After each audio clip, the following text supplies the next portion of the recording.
Hello! So now we're going to go through using the Peter Mullen Orphans clip and go through all the animation and things that we did in that workshop. So I'm just going to go through exactly as I did in the class, and then for those that were there, you can just go through the motions again and hopefully everything will go in. Okay, so let's see how far we get in one video here.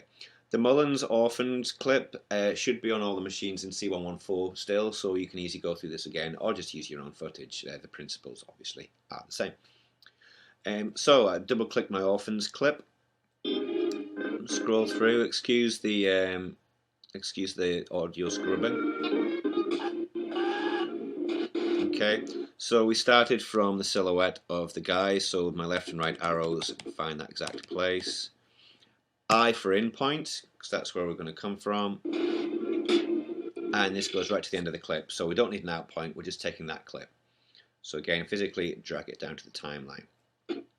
Okay, we started in the class and we'll do the same again. We will start with the smaller version of the clip.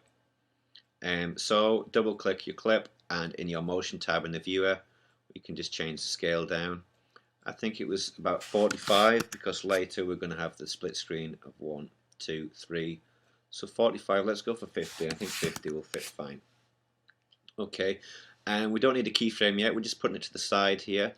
Again, obsessive but just for neatness. We want it to be perfectly in the center on the vertical plane here.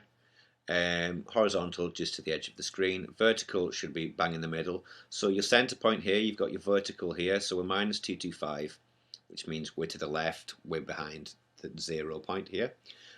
So the vertical, we want that to 0, so just highlight, click 0, and you can use the tab key just so it functions and it will move on to the next tab. So that's our start point. We're going to play this, we want this to move forward with the rush of the water in the next shot, as you will see. So play the clip through. As the sound of the audio hits there, the big rush, we'll use that second frame there. No, we won't use the first one. We're going to use the sound of the audio and the visual of the waves to cover the fact that we're animating this clip to push forward. So the viewer should be watching what's within the frame rather than watching the editing. If you're watching the editing, it kind of pulls you out of the video, as we all obviously know. So we're going to start it moving there. So we want the keyframe start changing our scale. We also want to start changing our center point. And we'll shift this forward to fill the screen. Play again. Right, and we're going to stop it moving as the head's moving forward again, so the motion of the head is matching the motion of the actual clip. We're both going forward, so again the video is what people are watching. So this second point, so like last time, rather than putting our keyframes in, we'll just change the size and it will, my Final Cut will understand we need to put an extra keyframe to put this hinge in. So rather than write, we're going to write 100 there because we want it to be full size, tab to the next point. Rotation is fine. Tab to the next point. We want 0, 0. We'll put it into the center of the frame. Okay, like that. Yes, it doesn't fit the screen, but that's because originally this is a 4:3 shot with the widescreen bars in the actual clip, so we don't actually fill the sides here. Again, I hope that makes sense. Play that back. Okay, so it's obvious we're moving, but at the same time, everything's covered. We will move forward to the gunshot piece, and with the gunshot piece we're going to use the sound of the gunshot to shrink the shot down. So again, keyframes, and then we're going to have a split screen so that the next shots appear in multiple areas. That didn't make sense until we look at it. So shift forward to the gun. So we want the sound of the gun to instigate our movement again. So there's the start of the gun. So we're going to change the scale, just the scale and the center point again. Keyframes there to start. Let's just move through the arrows. We need the audio scrubbing for that. If you can't hear your audio as you move your cursors, you need to go to View, and your audio scrubbing is down there. So make sure that's on for this sort of editing. Very useful if you're cutting to beats or cutting to dialogue and things like that.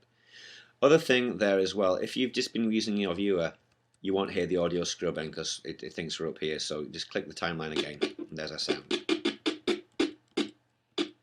I'm going to go to there, so it's about 6 or 7 frames, so we'll give the urgency. The gunshot is a large, sharp noise, so the movement should match it. So let's put our center point and our scale in there. And this time, because we had our size before, I know that I want to change this back to a scale of 50, so I can tab that in. And then I want to shift it to the right this time. Again, you see our animation points here. So that was from our original motion there, and this is our second keyframe here, which is leading to where we are at the moment. Okay, so again, we want it to be in the center with a 0. And so let's see how this is working. Hey, doctor! That looks fine to me. It could be faster, but let's keep moving on.